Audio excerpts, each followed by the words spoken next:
Most economists argue that there is a legitimate function of government to redistribute income from some people and give it to others, usually taking from the rich and giving to the poor. And because of this is sometimes referred to as the Robin Hood effect, and he was the English legend who was famous for having robbed from the rich and give it to the poor. This is said to be good because it elevates the condition of the poor and makes everybody more equal. Now, there are three schools of thought that are critical of this idea. One is the power critics, another is the productivity critics, and the other is the ethics critics. Let me take the power critics first. The power critics ask this question first. Who has more political power, the rich or the poor? Well, overwhelmingly, the response is that the rich have more political influence than the poor.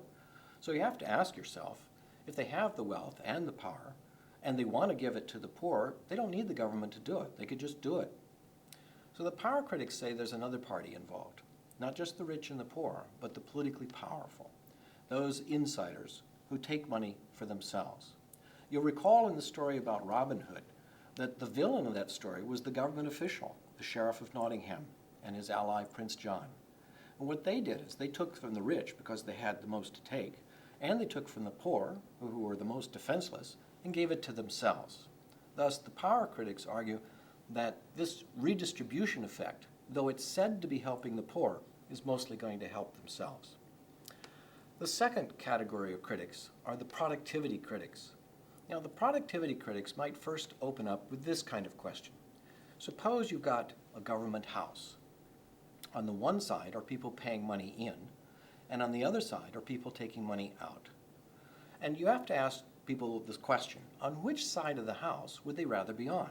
Now, my students almost always say they'd rather be on the taking out side than on the paying in side. And if that's true, over time, there's going to be more and more people on the taking out side and fewer people on the paying in side. As a result, well, there's going to be a lot of demand and very little input, and so nobody gets it if there ain't none, to quote the famous film, The Incredible Bread Machine. Another way of looking at this is in the classroom. Suppose that I told everybody that on the next exam, everyone was going to get the same score, regardless of what their performance was. Perform a lot, get the same score as somebody who performs not at all. Most students agree that on the next exam, the general overall performance would be down because everyone would be saying, why should I perform? Because I'm going to get the same grade as everybody else anyway. Another way of thinking about this is in the case of the redistribution in an economy that is producing a certain amount of wealth. Now, suppose that there's a certain amount of wealth produced one year, and it's redistributed equally to everybody in the economy. And then the next year, they're assuming that the same amount of wealth is going to be there to redistribute again. The productivity critics say, no, that's not the case. If you have a certain amount of wealth now, and you tell everybody you're all going to get the same no matter how much you performed, then in the future, there's going to be less produced. Because the producers will likely give up. They'll say, well, why should I produce if I'm going to get the same as everybody else? What the productivity critics say is that you have to distribute income unequally on the basis of performance and productivity in order to provide the incentives for the economy to grow and for people to produce more. And under a growing economy, then even the poor are better off than they are under an economy that's not growing at all. This one I label the Atlas Shrugged effect, named after Ayn Rand's famous novel, where the producers give up because the rewards of productivity are taken away from them.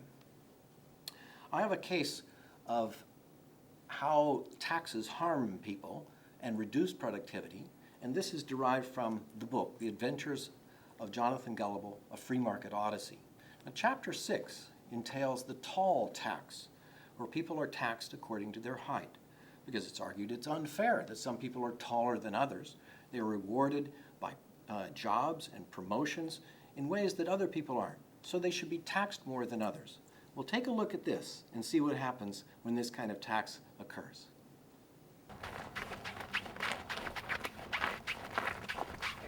Oh, no thank you.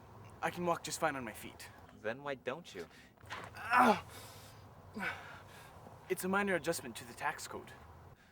The tax code? What's the tax code got to do with walking? Everything. Ow! The tax code was recently amended to level the field for people of different heights. Level the field? Could you squat down a bit? Looking up at you is making my neck sore. Sure. That's better.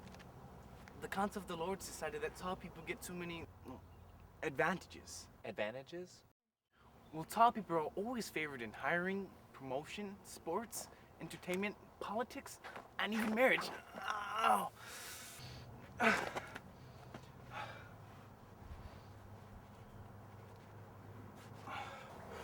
So the Lords decided to level us with a stiff tallness tax. Tall people get taxed? We're taxed in direct proportion to our height. Did anyone object? Only those who refuse to get on their knees. Of course, politicians are exempt. We tend to vote tall since we like to look up to our leaders. So you're gonna walk like that your whole life just for a tax break? Sure. Our whole lives are shaped to fit the tax code. Some have even started to crawl. Oh, that must hurt. Yeah, but it hurts a lot more not to. Ow! Only fools stand erect and pay higher taxes. So if you're smart, you get on your knees. It'll cost you plenty to stand tall. Sir, I appreciate the advice, but I think I'll take my chances.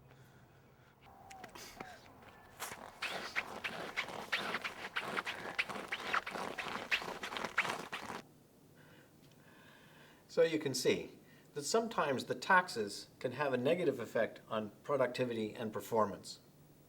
Now for the third group of critics, the ethics critics. They ask with this question. Suppose that you were asked, is it okay to take wealth from your neighbor against their will? Overwhelmingly, the response that I get from students is, no, it's not right. It's stealing. It belongs to them. So then the next question is, well, if it's not right for you to take their wealth, how about asking another person to take it for you? In which case, the response is usually, well, of course that's not right either. It's the same thing. It's their property, and it's still taking it from them. So this is the point that Jonathan Gullible makes in his book, The Adventures of Jonathan Gullible, A Free Market Odyssey, in his conclusion, explaining why it is that it's unethical to ask government to take from other people against their will. Have a look. The philosophy of liberty is based on the principle of self-ownership.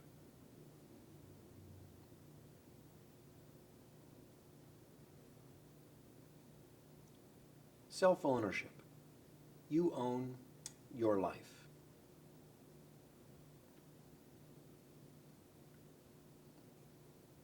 To deny this is to imply that another person has a higher claim on your life than you do.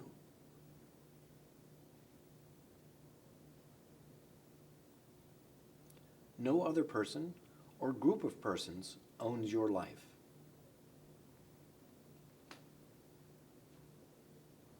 Nor do you own the lives of others.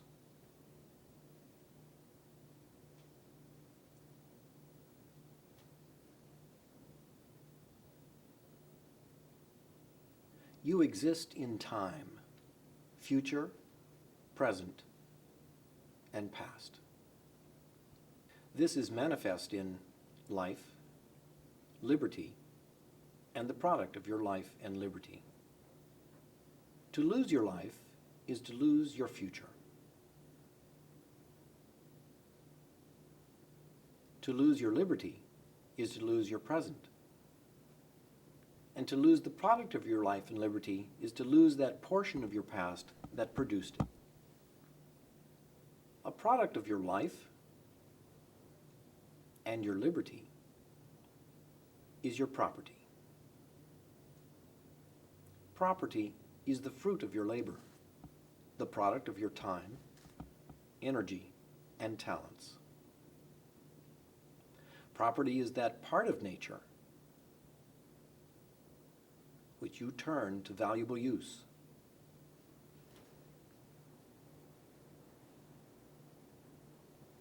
Property is the property of others that is given to you by voluntary exchange and mutual consent.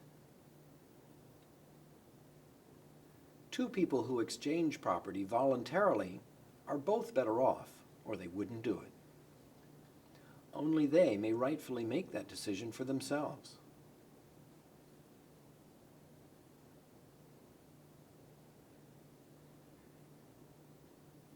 At times, some people use force or fraud to take from others without voluntary consent. The initiation of force or fraud to take life is murder. To take liberty is slavery. And to take property is theft. It is the same whether these actions are done by one person acting alone, by the many acting against the few, or even by officials with fine hats. You have the right to protect your own life, liberty, and justly acquired property from the forceful aggression of others.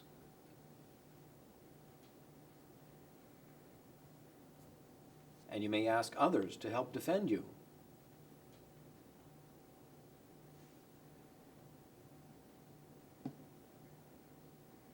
But you do not have the right to initiate force against the life, liberty, and property of others. Thus, you have no right to designate some person to initiate force against others on your behalf.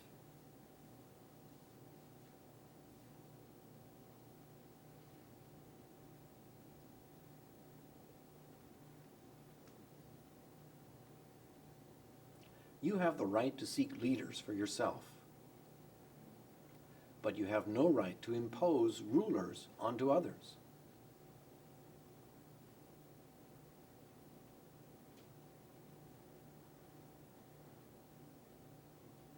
No matter how officials are selected, they are only human beings, and they have no rights or claims that are higher than those of any other human beings, regardless of the imaginative labels for their behavior, or the numbers of people encouraging them. Officials have no right to murder, to enslave, or to steal. You cannot give them any rights that you do not have yourself. Since you own your life, you are responsible for your life. You do not rent your life from others who demand your obedience.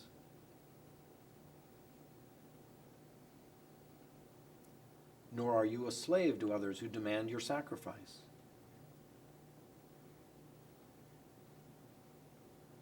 You choose your own goals based on your own values. Success and failure are both the necessary incentives to learn and to grow. Your action on behalf of others, or their action on behalf of you, is virtuous only when it is derived from voluntary, mutual consent.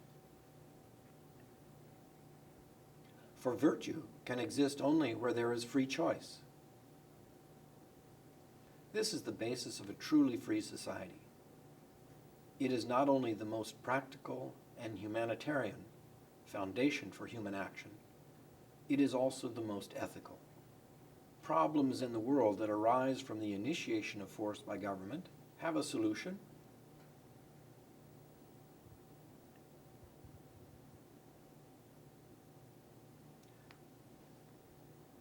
The solution is for the people of the earth to stop asking government officials to initiate force on their behalf. Evil does not only arise from evil people, but also from good people who tolerate the initiation of force as a means to their own ends. In this manner, good people have empowered evil people throughout history.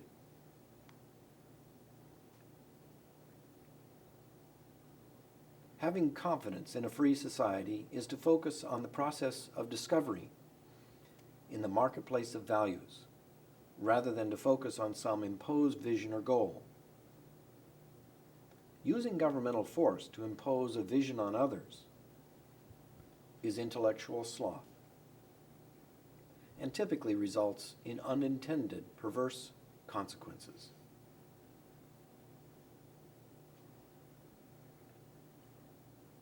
Achieving a free society requires courage to think, to talk, and to act, especially when it is easier to do nothing. So you can see there are three critical schools of thought to the idea of redistribution of income to make society more equal. There were the power critics, there were productivity critics, and there were the ethics critics, all of which are explained in considerable detail in the book The Adventures of Jonathan Gullible, A Free Market Odyssey, which is your assigned reading for this next week. I'll see you at the next lesson.